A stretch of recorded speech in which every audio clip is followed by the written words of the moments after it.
So when it comes to the artificial lights, something we have to be aware of with the newer version of Lumion, they've basically changed the way light is handled in a way. There's a very fine balance between your artificial light and your natural light, which we're getting from our real skies, right?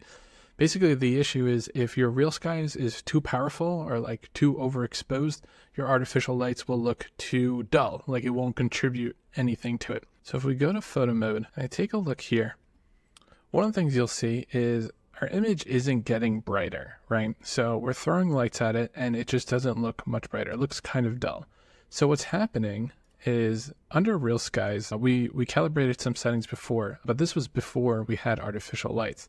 So what we need to do is actually lower the sky brightness. That way we allow our artificial lights to kind of be in the same area, the same light band. That way they pop. So I'm going to lower the sky brightness and the sun intensity all the way down to 3. And I know this is a drastic change from before, but that was because we didn't have artificial lights. If you're doing like a natural light setup, you don't need to do this, but once you introduce artificial lights, it's important that you do this. Otherwise, you're going to run into this issue, right? Where lights aren't appearing correctly. Okay, this I'm going to increase a bit because we want this to be brighter, right? To help compensate for lowering this, right?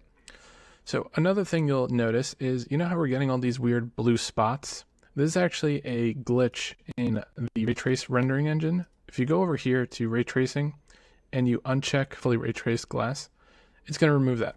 And if you're curious what this is, there's basically this setting will make anything that's curved, like curved glass here, look super realistic. I don't actually add a little bit more time to process that. But there seems to be a glitch where it affects your overall lighting. So that's what that's about. So as you can see now, our interior lights, look at these guys. They look so much brighter than before. And that's because we lowered our real skies, okay? So if you feel like they're not doing anything, it's probably because of that. So it might seem a little unintuitive, but that's the new version of ray tracing, right? So if we want, we can increase this a little bit more. And again, that's going to change this guy right over here.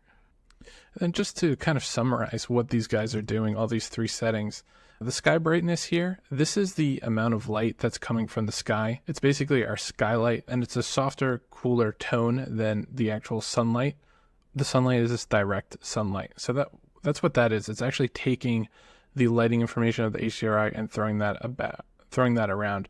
The background brightness, this is the actual color of the image here. So if I were to lower that to nothing, that's why it looks so much lighter. So, you know, talking about earlier when we said the exterior needs to be overexposed, that's what this is going to do. And the sun intensity is this, like how powerful the direct sunlight is. And this will always be a little bit warmer than the sky brightness, okay? So that's what that is. So this, you know, it's looking a little bit better. We can definitely tone this down if we want. So let me go back to build mode. And let me just lower these just so they're a little better. Do somewhere around 1,000 nits. Let's check that out. Yeah, that's much better. And to increase the overall brightness, what we can do is actually use a exposure color correction to increase the brightness of the image. So check this out. If I go over to effects, color correction, and I just add this guy right here. Look at that. Look at how much brighter our image is. And our lights all look correct, right? We've got our nice, beautiful underglow here. We've got these can lights that are glowing. So you can see we've fixed our lighting here. So a couple little tricks here to make it, you know, work, but this is what we've got to do. So now that this is in a good spot, I can start criticizing our rendering a little bit more.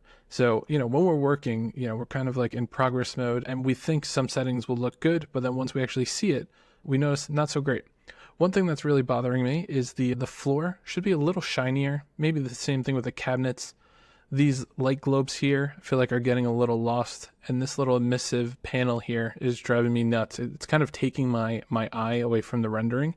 So I'm just going to go back to build mode and let's start tweaking some settings. And again, I keep saying this is an iterative process. We're not going to get it right immediately. Once we render it out, things are going to look so different. So let's double click the floor. I want to increase the reflections. So I do that by lowering roughness. You see that? I'll bring that somewhere in there, and let's increase reflectivity. This again is like the brightness of the reflections. And what I want to do is actually use the clear coat. I know generally this is used for car paint. It's basically another like layer, but you can also use it to mimic like waxes and resins. So I'm going to add a little bit of that, just a little.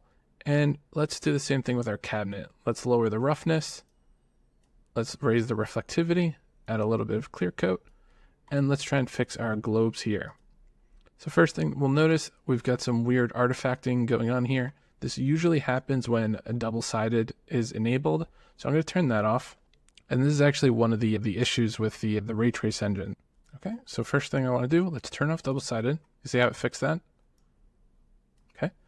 I'm going to change the color and make it slightly darker, just so it doesn't get lost.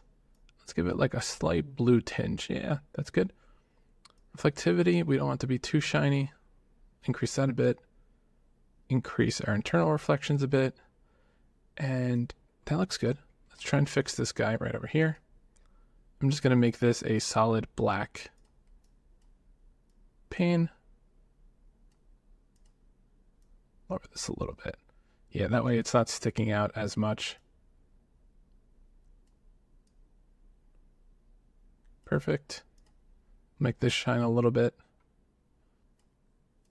Okay, perfect.